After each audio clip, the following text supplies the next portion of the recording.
Hello, and welcome to our very first video for the Ballet Help Desk. I'm Jenny, and this is Brett. Hello. You're probably wondering why we're doing this. We decided to start Ballet Help Desk after spending years helping our kids navigate this serious ballet training path and realized that there was no manual, no real guidebook. When our kids first started, we had no idea what we were doing. We didn't know ballet terms. We didn't know how to find a studio. Nope. And when we found a studio, we had no clue how to evaluate if it was a good one or not. And back then, there wasn't much in the way of online resources. There was a blog, a message board, a small Facebook group, but that was really it. I tried to find parents of older dancers to talk to, but it was kind of a crapshoot depending on who was waiting in the lobby on any given day. Yeah, lobbies. The lobby. The lobby. So speaking of lobbies, I actually got most of my information there from parents that were hanging out, waiting for their kids to finish class. This was at my son's home studio, but there were these two moms and one dad, and they knew everything. Like, they were the people you went to. There was just one problem, and that was they all had girls, and they were on different paths, and I needed boy-specific information, and I had nothing. I did manage to find a blog at one point that a mom of a boy dancer had written, and I am not kidding when I say I stayed up all night long reading like 8 years of blog posts. And it was so helpful. It was chock full of information that would have been really helpful in 5 years when and if my son was still dancing. But I devoured that blog, and I actually emailed the author and I begged her to talk to me. Now, mind you, my son was 10 and had yet to even start taking really rigorous ballet classes, but she was gracious enough to agree to talk on the phone. I told her that we wanted to explore different paths for our son in terms of a ballet career, a professional ballet career. And she was really nice, but basically said, like, you're crazy. Don't waste your time mapping out his professional ballet career at 10. Just breathe a few times. Well, naturally, I was pretty annoyed that she would question my gifted child and his talent. But you know what? She was right, and I actually contacted her a while back to tell her and thank her for some much needed and very, very well-timed advice. So looking back, there's a lot that's similar with training for boys and for girls. But at that point, I really needed to know boy-specific stuff, and it was really hard to come by. Yeah. So I want to tell you a little bit about my son, Sam, and how he started and then where he's ended up.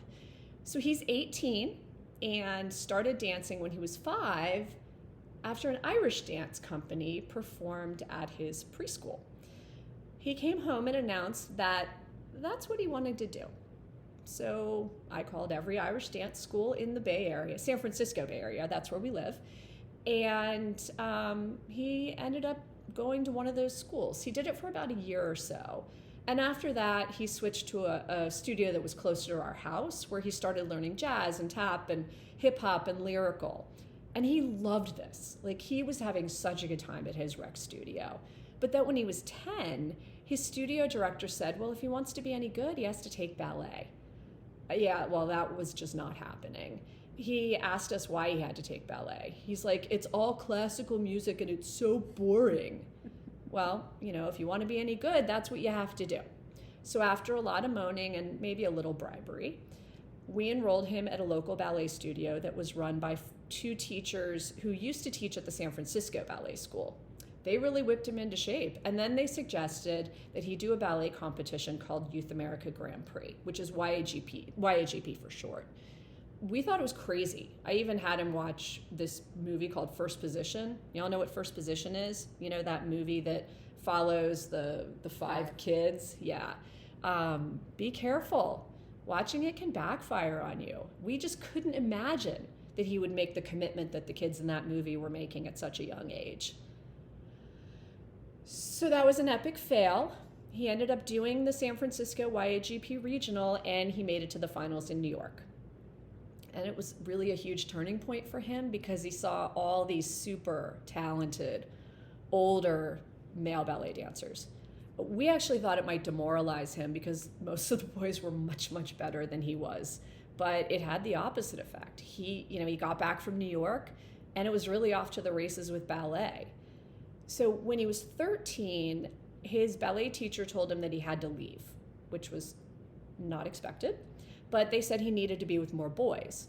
Fortunately, we live in San Francisco, so he headed to the San Francisco Ballet School. And it was fantastic training. And every year, as he progressed through the school, the talent level got stronger and stronger and stronger. And as he was getting ready to graduate from SFB, he auditioned for the Houston Ballet Second Company, and he was offered a spot. So he joined in July of 2022 and has been there ever since and is really enjoying it. So at this point, one thing we do want to point out here is that there's really not one path in all of this. Sam's story is one of many who have made it this far, and ballet is pretty non-linear, and it's not a horse race. So try not to get caught up in what others are doing and focus on what your dancer needs. So Jenny, I don't think you had many friends who had ballet kids, right? Oh gosh, no. Nope, not a one. We had several friends who had competition dancers, but no ballet. So I was flying really pretty blind. And it's really hard as a parent when you feel like an island. Your child has chosen a very different path for themselves, and it's up to you to try to help them make that happen. I sat up many, many nights wondering if I was screwing it all up. I had no experience with dance, much less ballet, other than seeing the Nutcracker a few times as a kid. I asked everyone in my tiny little dance world about the steps to take for a ballet path. What are the good local studios? Most parents thought I was crazy for already considering these next steps for her. She was young and happy at her current studio. She was a really successful comp dancer. She had friends. She loved her teachers. Why move, people said. But Abby really made it clear to us that she wanted to be a ballet dancer. So my husband and I chose to support her, and we helped her make moves to go down that path. Did we make some mistakes? Oh, absolutely. I still shake my head about some of these missteps, but overall, it's been a really incredible experience that has exposed her to people and places that she never would have met if it were not for ballet, including Brett and Sam. Every parent hopes to find that kid, that thing that lights your kid up inside, and for Abby, it was ballet. So let me tell you a little bit about her path and where she started and where she is now. Like so many of you, your kids probably started at a combo class in your neighborhood ballet school. We figured it wouldn't last, but she loved it and it stuck and she never looked back. When I was 4, I took her to see the Nutcracker for the first time, and it was the first time I can remember that she sat perfectly still and she did not move through that entire show. At the end of that performance, she stood up on her chair, pointed at the stage, and said, "Mommy, I want to do that." Yeah, sure kid, I thought, but she was actually really serious. After dancing with her local studio for a few years, she asked to go to a dedicated ballet school. So we headed to Ballet San Jose, which was the closest studio to our house. At 11, she left Ballet San Jose when the company folded, and she left to go train with a single teacher.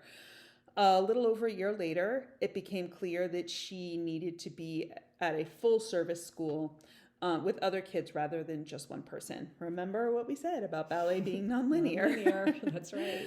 We had to move quickly and tried to find a new school mid-year. She decided to attend Marin Ballet, and they welcomed her with open arms, and it was really lovely. At the end of the summer, she had a private lesson with a teacher who had just joined the staff of San Francisco Ballet School, and she encouraged Abby to come to their September audition, and we thought, well, sure, why not? She was accepted, but we only had the weekend to decide whether or not to accept that spot. Well, that was an unexpected plot twist, and we really kind of had to, as a family, scramble to really make a big decision in a really short period of time. In the end, we thought that being at a company affiliated school was going to give her more opportunities. So we registered her, and off she went. We were pretty nervous that she was jumping into a really, really big pond, and she was. Those kids had serious talent, and it was eye-opening for all of us. She'll be graduating from the school this June, and she has a few offers, and we're evaluating what her next move will be, and we'll be sure to keep you posted here to let you know where ultimately she decides to land. Okay, enough about us and our kids. Let's talk about how we can help you. We really want to turn this site into a toolkit for all of you to help give all of you the resources we never had. This will include our blog, which will cover a variety of topics related to raising a serious ballet dancer. For example, how do I tell if my kid is good enough to have a professional career? Yeah, it's like the first question that you have to ask. Always, Yeah. and keep asking. Yeah. How do I help my dancer balance the competing priorities of school, ballet, and friends? And that gets trickier as they move into high school. Never mind how to navigate high school around all of their training classes and opportunities. How many hours should my child be dancing at a certain age? How does my dancer handle setbacks? And believe me, let me tell you, no matter who you are, there will be setbacks. Lots of them. And these are some of the topics we'll be covering, and much, much more. And we would love to hear from you about topics that you would really like us to consider covering. So we're also looking at launching live webinars that will go much deeper into one specific subject. So for example, we'll be launching our Summer Intensive Bootcamp series in the fall, and that'll be once auditions get announced and national tours get announced. It'll also include managing the transition to non-traditional school, how you decide if and when your dancer should go away to a residential program, and then also how do you evaluate those? We'll also address things like dealing with injuries, because dancers all get injured at some point. Everybody has an injury. Casting issues for shows, and even, that angst-filled end-of-the-year evaluation meeting that always happens. On top of that, we'll be doing interviews with a variety of people connected to the ballet world.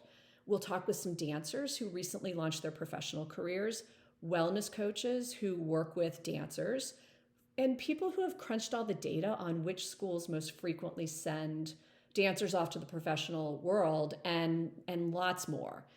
We're also planning to have regular Q&A sessions with you where we'll answer questions from all of you. So hit us up with anything you'd like us to cover, and we'd love to talk about it in more detail.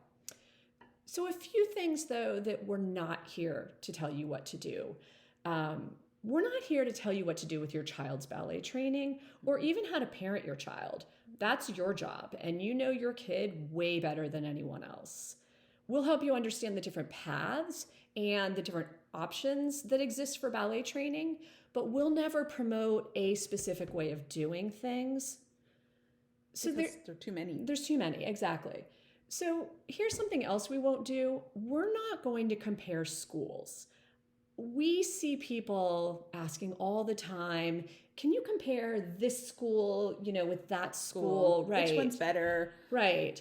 We don't know. We don't know specifics about the schools beyond the ones our kids and our kids' friends have attended. What we can do is give you ways to help you evaluate which one might be the best fit for your dancer, because there's a different fit for every kid. Exactly, because what's right for your kid is not necessarily right for mine, and vice versa. Exactly. We're also not going to compare ballet competitions or even tell you whether you or not you should do them. We'll tell you what we think the pros and cons are. Right. But we'll let you make that decision for yourself, because it really depends on your kid. The bottom line is that we are not here to tell you which path to take. We're here to hold your hand a little bit as you and your dancer make the big and small decisions that go along with navigating the ballet path that is best suited for them. We promise that we will always be open, honest, and frank with you, because this path is not all rainbows and unicorns. No. We will help you with the good and exciting stuff, But we will also be here to help you navigate the not so great stuff, because that happens too. And as much as we can, we'll back things up with data.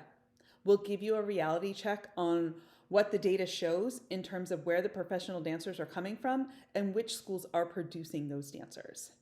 And if there are specific topics you would like us to cover in a blog post or an in-depth webinar, please head on over to our contact form at ballethelpdesk.com and let us know what you're thinking. Remember that this site is for you. So we want to provide as much information as we can to help you figure all of this out. Thanks so much for watching. We'll see you soon. Bye. Bye.